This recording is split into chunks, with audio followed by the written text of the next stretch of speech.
안녕하세요, 축구보는 기자입니다. 오늘은 챔피언스리그 8강전 맨체스터 시티와 올림피크 리옹 간의 경기에서 나타난 맨시티의 전술과 그들이 왜 패했는가에 대한 분석 영상을 준비했습니다. 먼저 맨체스터 시티입니다. 처음 맨시티의 선발 라인업을 봤을 때에는 4-3-1-2로 나오나 싶었습니다. 하지만 전혀 아니더군요. 맨시티는 3-5-2, 보기에 따라서는 3-4-3과 같은 포메이션으로 나왔습니다. 데브라이너가 로드리와 귄도간보다는 확실히 더 높은 지역에서 활동했고, 로드리와 귄도간이 3선 지역에서 뒤를 받치는 모습이 잦았기 때문에 저는 3-4-3으로 놓는 것이 더 자연스럽다고 보고 있습니다. 과르디올라 감독이 왜 3백을 썼고 이를 통해 무엇을 노렸는지에 대해서 맨시티의 전술 분석과 함께 설명드리도록 하겠습니다.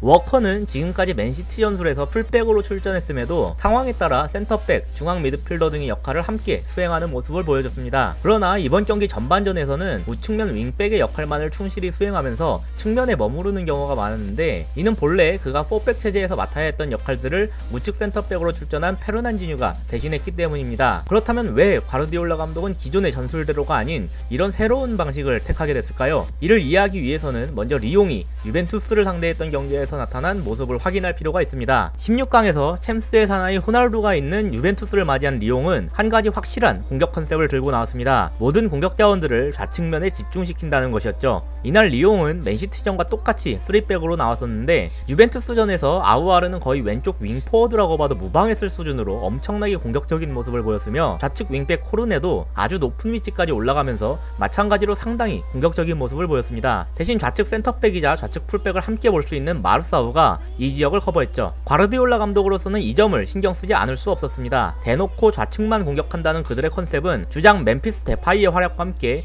강팀 유벤투스를 상대로도 성공적인 모습을 보였기 때문입니다. 그래서 과르디올라 감독은 워커를 리옹의 공격을 막는 방파제로 활용하기로 결정했습니다. 워커를 우측에 고정시킴으로써 볼이 없을 때에는 아우아르와 코르네를 비롯한 그들의 공격을 막는 것과 동시에 볼을 소유하고 있을 때에는 적극적인 오버래핑을 시도함으로써 그들의 뒷공간을 공략, 수비에 대한 부담감을 안겨주겠다는 전략적 목표가 있었다고 보입니다. 그 대신 워커가 측면 위주로 움직여야 했던 만큼 그가 본래 중앙으로 좁혀 움직이며 도움을 줬던 후방 빌드업과 중앙에서의 숫자 싸움에서 문제가 생길 수 있었는데, 이를 해결하기 위해 페르난지니를 센터백으로 빼냈습니다. 이날 페르난지니는 우측 센터백으로 위치해 리옹의 좌측 공격을 막는 것에 도움을 줌과 동시에 상황에 따라 중앙 지역으로도 종종 올라오면서 로드리와 함께 3선에 위치한 모습을 보였습니다.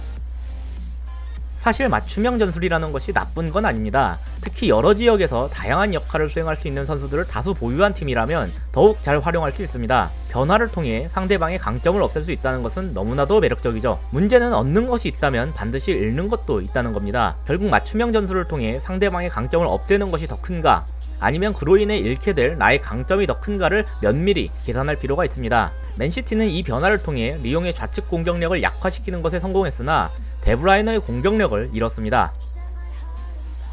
데브라이너는 본래 3미들 체제에서도 다른 두 미드필더들에 비해 더욱 전진된 곳에서 플레이했습니다. 당연하게도 이는 데브라이너의 뛰어난 공격력을 적극적으로 활용하기 위함입니다. 심지어 지난 레알 마드리드와의 경기에서는 폴스9으로 나섰던 포덴보다도 전진된 위치에 종종 자리하기도 할 정도였습니다. 데브라이너가 3미들 중 우측에 위치하는 만큼 우측 윙어와의 연계가 매우 중요했습니다. 이 자리에는 지금까지 포덴, 스털링, 베르나르도 실바, 마레즈 등 여러 선수들이 거쳐갔고, 주발이나 성향 문제로 인해 약간씩 부족한 점을 보인 선수들이 있기는 했지만 대부분 수준급 이상의 퍼포먼스를 보여주면서 데브라이너의 공격 작업에 도움을 줬습니다. 그렇다면 리옹과의 경기에서는 누가 데브라이너와 호흡을 맞춰야 했을까요? 톱으로 나선 제주스와 스털링은 데브라이너보다 좌측에 있었기 때문에 해당하는 인물은 워커밖에 없었습니다. 워커는 우측 윙백으로 나선 만큼 공격 시에 높은 위치까지 올라가며 측면을 맡아줬지만, 딱 잘라 말해서 데브라이너와의 호흡은 상당히 좋지 못했습니다. 서로 주고받는 패스에서도 미스가 많았지만 지금까지 우측 윙어를 맡아줬던 선수들에 비해 데브라이너와의 부분 전술을 수행하는 움직임 자체가 몇 단계 떨어졌습니다. 저는 워커를 비난하는 것이 아닙니다. 워커는 전술적으로 아주 다양한 역할들을 수행해줄 수 있는 많은 장점을 지닌 훌륭한 선수입니다. 하지만 전문적으로 윙어를 뛰던 선수들에 비해 공격적인 역량과 부분 전술 수행 능력에서 부족한 점을 드러내는 것도 사실입니다. 당연히 이는 선수 개인에게 비난이 향할 것이 아니라 그 선수를 그렇게 활용한 감독에게 향해야 하는 것이 옳을 겁니다. 심지어 워커는 1차적으로 우측의 수비를 도맡기도 해야 했기 때문에 공격에 있어서 적절한 위치에 없는 경우도 종종 있었고, 이는 빠르게 공격을 진행해야 되는 상황에서 템포를 늦추게 만들기도 했습니다. 여하튼 이로 인해 데브라이너는 공격을 진행하는 것에 있어서 상당한 곤란함을 겪었습니다. 우측면에서의 지원이 신동치 않은 것에 더해 리옹의 좌측 센터백으로 나선 마르사우가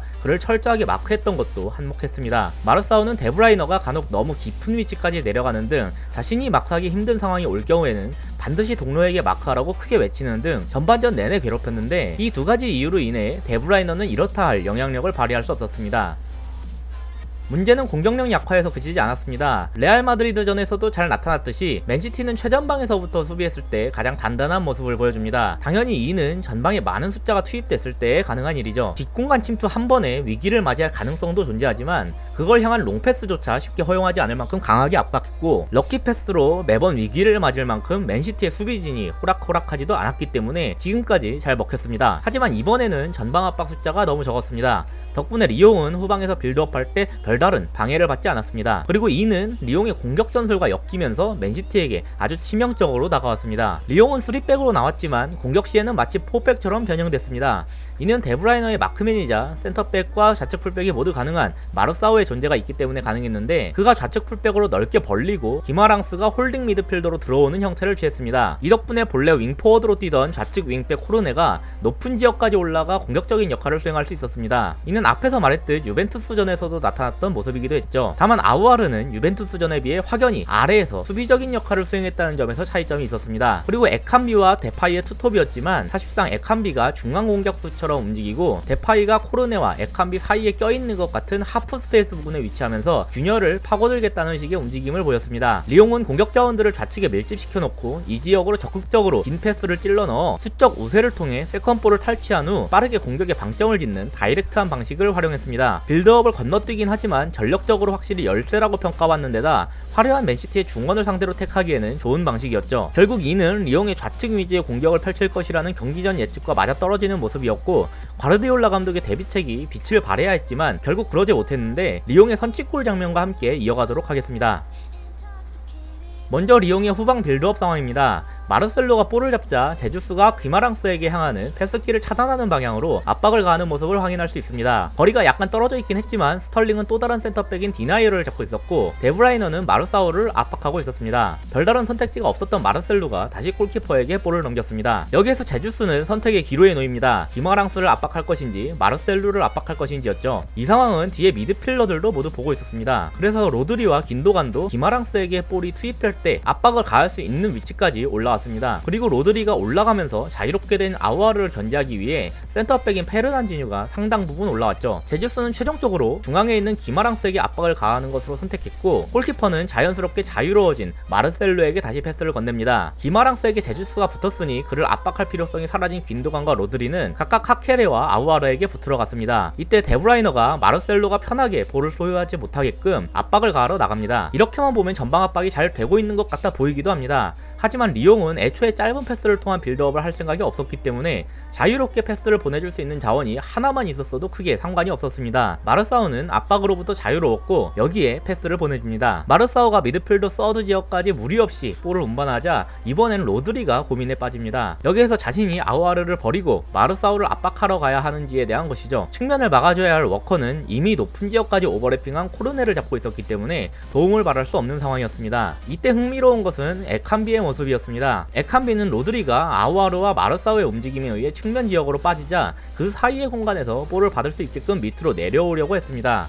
넓게 공간이 형성된 만큼 이는 꽤 타당한 선택이었는데, 이때 마르사우가 팔을 흔들며 무언가에 사인을 줍니다. 그리고 이를 본 에칸비가 즉시 뒷공간을 향해 뛰쳐나갔습니다. 이게 패스가 딱 시작됐을 당시의 상황입니다. 아까 아우아르를 견제하기 위해 나섰던 페르난지뉴가 다른 센터백들에 비해 여전히 약간 앞으로 나와 있었기 때문에 본래 3대2로 맞설 수 있는 상황이었지만 현재로서는 2대2에 놓여있음을 알 수 있습니다. 공격과 수비가 동일한 숫자로 맞붙는 것은 수비에게 불리하지만 골문과의 거리가 상당하고 조금만 지연시켜도 페르난지뉴가 수비에서 도움을 줄 수 있는 상황이었고, 다름 아닌 맨시티의 센터백들이 건재했기 때문에 사실 그렇게까지 위협적으로 흘러가진 않을 수 있었습니다. 하지만 여기에서 에칸비를 막아줘야 할 라포르테가 그의 마크를 포기합니다. 위치상 가르 가르시아는 에칸비를 볼 수가 없었기 때문에 반드시 라포르테가 막아줘야 했지만 어째서인지 에칸비가 뛰는 것을 보고 있었음에도 전혀 따라붙을 생각을 하지 않았습니다. 패스가 연결될 때에 그는 열심히 따라가도 모자랄 판국에 오포사이드를 주장하듯 손이나 번쩍 들고 있었으니 한심스러울 따름이었습니다. 문제는 이게 라포르테 하나만이 아니었다는 겁니다. 코르네를 잡고 있던 워커는 어땠나요? 과르디올라 감독은 라포르테를 보고 함께 오프사이드를 주장하듯 손을 들었는데 워커도 이를 보고서 코르네에게 마크를 가할 생각조차 안 했습니다. 다행스럽게도 혼신의 힘을 다해 쫓아간 가르시아가 자신보다 훨씬 앞서 있던 에칸비에게 태클을 성공시키면서 간신히 막아냈습니다만 웬걸 분명히 워커가 막아줘야 했을 코르네가 아주 자유롭게 슈팅을 성공시키면서 득점으로 이어졌습니다. 실점 직후 가르시아와 워커의 시선은 상반했습니다. 가르시아는 골이 들어가는 것을 보자마자 워커를 바라봤고 워커는 부심을 바라봤습니다. 직후에 워커가 과르디올라에게 뭐라고 하는 모습은 보이더군요. 물론 아슬아슬했습니다.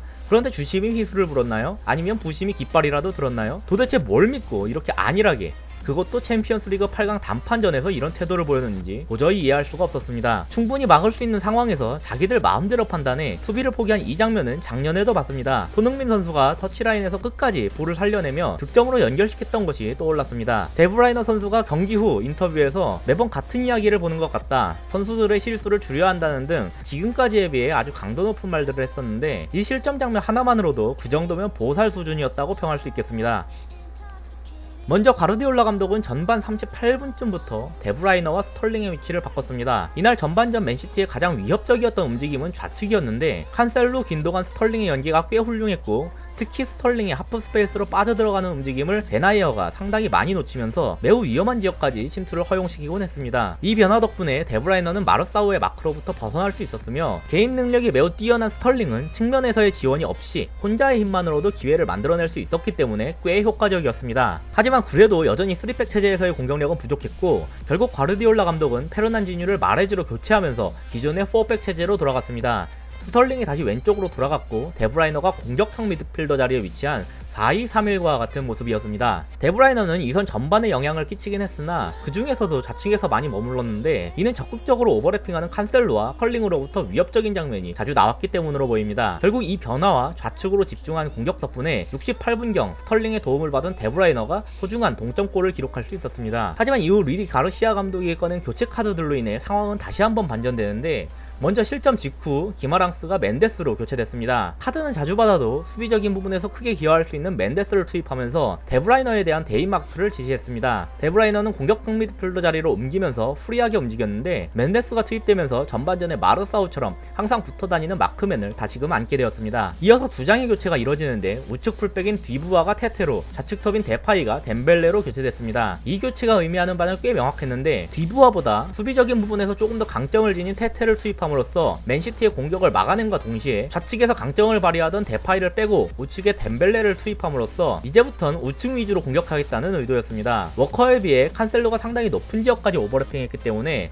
덴벨레를 통해 그 뒷공간을 노리는 것이 더 확률적으로 좋은 결과를 가져올 수 있을 것이라는 계산으로 보입니다. 이 교체는 실행한 지 얼마 되지 않아 곧바로 효과를 드러냈는데 첫 실점 장면에서 에칸비를 놓아주는 결정적인 실책을 했던 라포르테가 다시 한번 카케레에게 볼을 헌납하는 치명적인 미스를 저지르며 두 번째 실점에 결정적인 역할을 해냅니다. 그 후에 그가 덴벨레를 마크하는 과정에서 그의 주장에 따르면 덴벨레와 발이 엉키며 넘어졌기 때문에 억울할 순 있지만 애초에 그토록 위험한 지역에서 패스 미스를 하는 우를 범하지 않았다면 벌어지지도 않았을 일입니다. 실점 이후 과르디올라 감독은 로드리 대신 다비드 실바를 투입하면서 멘데스에게 마크당하던 데브라이너를 아래로 내리며 그에게 활동할 수 있는 공간을 부여하고자 하는 변화를 꾀했습니다. 하지만 이후 에데르송의 실수로 마무리 지은 세 번째 실점을 당하면서 결국 경기를 뒤집지 못한 채 맨시티는 패배를 맛봐야 했습니다. 이 경기는 먼저 38분 동안은 완벽하게 무기력한 그리고 57분까지도 맞지 않는 전술을 구사했던 펩 과르디올라 감독에게 패배에 대한 결정적인 책임이 있습니다. 리옹의 공격력이 좌측에서 비롯된다는 사실을 캐치하고 그곳을 막겠다는 판단까지는 좋으나 이를 위해 그들이 가진 가장 강력한 무기인 데브라이너를 활용하지 못했다는 점에서 변명의 여지 없이 실패한 전술이었습니다. 이후 적절한 교체와 전술적 변경을 통해 다시금 자신들의 페이스로 돌아오는 것에 성공했다는 점에서는 보상적인 판정을 받을 여지가 있으나 가르시아 감독 또한 변화된 전술에 정확한 대응책을 보여주면서 승리를 거머쥐었기 때문에 감독 간의 싸움에서 패했다는 평가를 벗어나진 못한다고 볼 수 있겠습니다. 그리고 라포르테를 비롯한 수비진의 실책과 아니라면 그들의 클래스에 전혀 걸맞지 않는 모습이었습니다. 그들이 뛰어난 능력을 지닌 수비수들이라는 것은 누구나가 알지만 그렇다고 해서 그들이 생각하는 모든 것이 정확한 건 아닙니다. 상황이 종료되지도 않았는데 멋대로 판단해서 실점을 내주다뇨. 지난 일의 가정은 무의미하겠지만 첫 번째 실점만 안 나왔어도 이렇게까지 경기가 꼬이진 않았을지도 모를 일입니다. 이렇게 맨체스터 시티와 리옹 간의 8강전에서 나타난 양팀의 전술과 왜 맨시티가 패했는가에 대한 분석을 마치도록 하겠습니다. 시청해주셔서 감사합니다.